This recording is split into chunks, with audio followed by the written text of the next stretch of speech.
Jacques Attali, vous partez en guerre dans votre livre contre ceux que vous appelez les résignés réclamants et contre l'idéologie qui correspond, d'après vous, à leurs attentes, un populisme, dites-vous, paternaliste, sécuritaire et xénophobe. Alors qui sont-ils, les résignés réclamants? Ils s'inscrivent dans une vraie bataille idéologique qui n'est pas du tout la même que celle qu'on a traditionnellement repris du 19e et du 20e siècle, entre libéralisme et social-démocratie. Les résignés réclamants, c'est ceux qui, dans un monde où l'État est de moins en moins puissant, moins en moins de moyens d'agir, continuent à être résignés, c'est-à-dire à avoir renoncé à choisir leur vie, et qui sont réclamants des miettes d'une richesse qui ne leur appartient pas.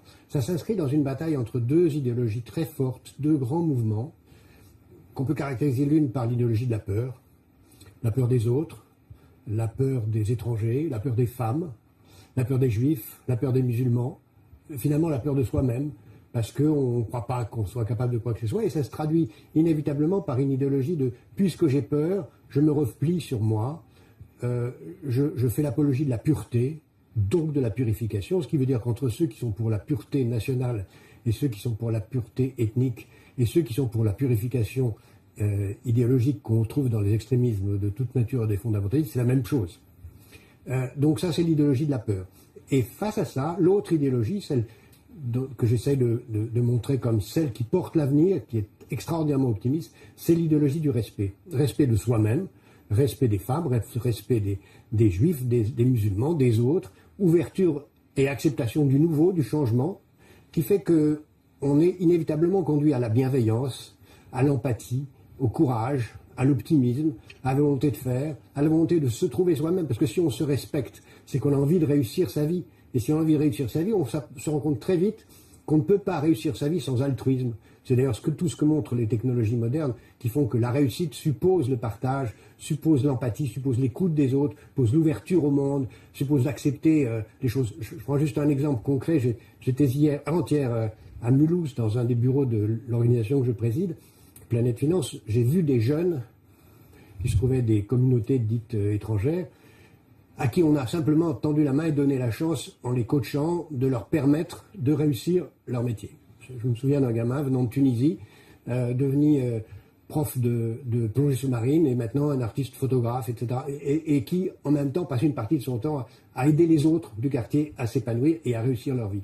Et ça, je crois que c'est ça qui est le grand changement. Il faut ne pas avoir peur de soi-même, avoir une grande ambition pour soi-même, et à ce moment-là, tout naturellement, naît un altruisme, naît une solidarité nouvelle, naît le fait de ce que j'appelle devenir soi, qui n'est pas rester soi, surtout pas. Parce que devenir soi, c'est créer un soi qui ne soit pas simplement une nostalgie du passé, un retour sur des frontières, la fermeture d'un club où on a été très content d'être admis, mais on veut que personne d'autre ne rentre après soi, parce qu'une fois que la porte est ouverte pour soi, on a envie de la refermer pour les autres. Ça, c'est ça qui conduit à la mort d'une nation. Une nation n'est forte que si elle a envie de devenir elle-même, et elle ne peut devenir elle-même que si elle est en permanent de changement, en accueillant les autres, en considérant le métissage comme positif, et en s'inventant en permanence. Ça suppose de l'empathie, de la bienveillance, de l'altruisme. C'est ça, je crois, la grande bataille idéologique d'aujourd'hui.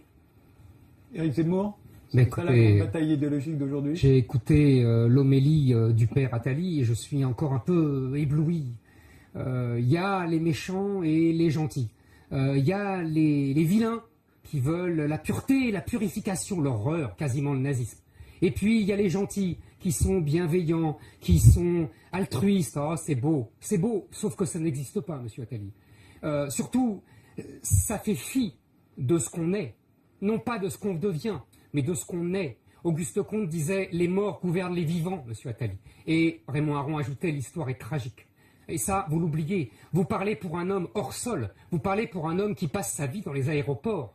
Mais ça, il n'existe pas, à part vous, monsieur Attali. Il y a des gens qui sont là depuis 1000 ans, et qui ont envie d'être là encore 1000 ans, et qui n'ont pas envie d'être métissés, monsieur Attali. Excusez-les, ils n'ont pas envie.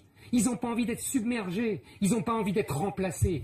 C'est con, hein, je reconnais, c'est bas et c'est pas tellement altruiste. Mais c'est leur vie, vous comprenez? Et ils n'ont pas envie que monsieur Attali, le père Attali, vienne leur dire vous êtes des nuls, vous êtes des médiocres, vous êtes des racistes, vous êtes des xénophobes, vous n'êtes pas des bienveillants. Eh ben non, ils ne sont pas bienveillants.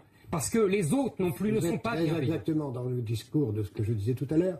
Mais vous êtes celui je sais que c'est à moi que vous parliez. Je suis pas complètement débile, vous savez. Je parlais au public, pas à vous. Non, à c'est ceux à qui moi. nous écoutent. Non, Mais soyez pas narcissique au point de croire. Non, là, ça, je vous laisse le narcissisme. C'est de vous que je l'ai appris depuis 30 ans. Je ne vous parlais pas à vous, je parlais en général. Mais voyez. Mais vous faites partie de ceux qui considèrent qu'en effet, une fois après être admis dans un club, il est bon d'enfermer la porte pour que les autres n'en soient pas. Et ça, c'est insupportable. Monsieur Attali, la France n'est pas un club. Mais c'est vous qui le traitez ainsi. C'est une nation. C'est une nation millénaire. Ainsi, monsieur. Non, monsieur. C'est vous qui le Non, monsieur Attali. Mais si, on s'agrège au peuple français ou on ne s'agrège pas. Mais c'est pas un club. Déjà, c'est plus ouvert. Vous n'êtes plus en train de dire qu'il faut se fermer. Vous avez déjà. Mais est-ce que j'ai dit qu'il faut se fermer? C'est vous qui caricaturez. C'est vous qui l'avez dit il y a une seconde. Pas du tout. Pas du tout. Simplement, vous savez, vous avez lu Renan comme moi. Et pour devenir membre d'une nation, il faut hériter et il faut transmettre cet héritage. Mais non, il ne faut pas hériter, bien sûr. Monsieur, que non. et vous le savez très bien. Mais non, mais ne dites pas que c'est très bien ce que je contredis totalement. Il ne faut pas hériter, il faut transmettre des choses nouvelles. L'héritage qu'on a reçu, pas des choses nouvelles. L'héritage qu'on a reçu peut venir d'ailleurs. Non. Il doit venir aussi d'ailleurs. La France, vous savez quel est le nom que porte la France, monsieur? Oui. Il porte le nom d'un peuple qui n'était pas français, parce que normalement il devrait s'appeler gaulois.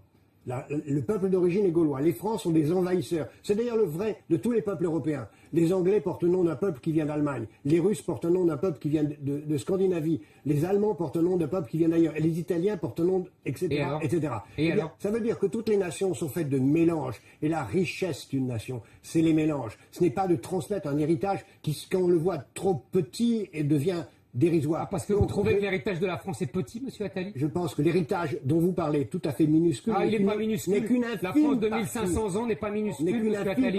Et il faut justement vouloir reprendre l'héritage.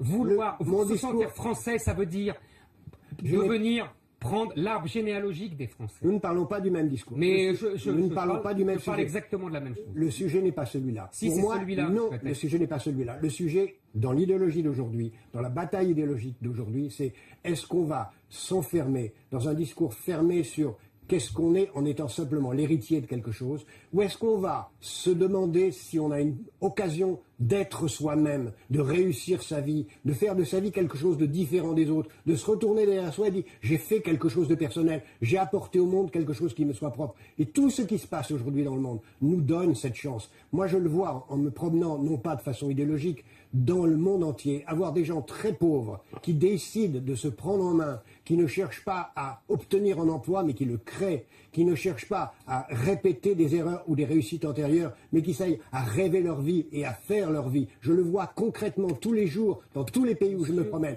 Et ça, c'est une réalité. Ce n'est pas hors sol. On va ouvrir le débat. Monsieur Attali. Peut-être peut-on donner la parole à d'autres. Mais bien sûr. Mais un peuple a le droit de vouloir. Je ne parle pas d'un peuple, je parle des gens. Moi, je parle pas des gens. Excusez-moi. Je vous le dis, je parle pas de gens hors sol, moi. Je parle pas de gens qui tombent comme ça. Mais pourquoi vous parlez d'hors sol? Je parle des gens qui sont pas hors sol. Parce que vous parlez de gens hors sol. Non, monsieur Zemmour, vous croyez pas du tout. qu'un individu envoie un autre, qu'il n'a pas besoin d'avoir la même histoire. Tout individu est différent de l'autre et a besoin de se réaliser. Respecter les autres, ce n'est pas les confondre avec une masse informe, même si vous les confondez avec la nation. On a bien compris ce qui vous sépare.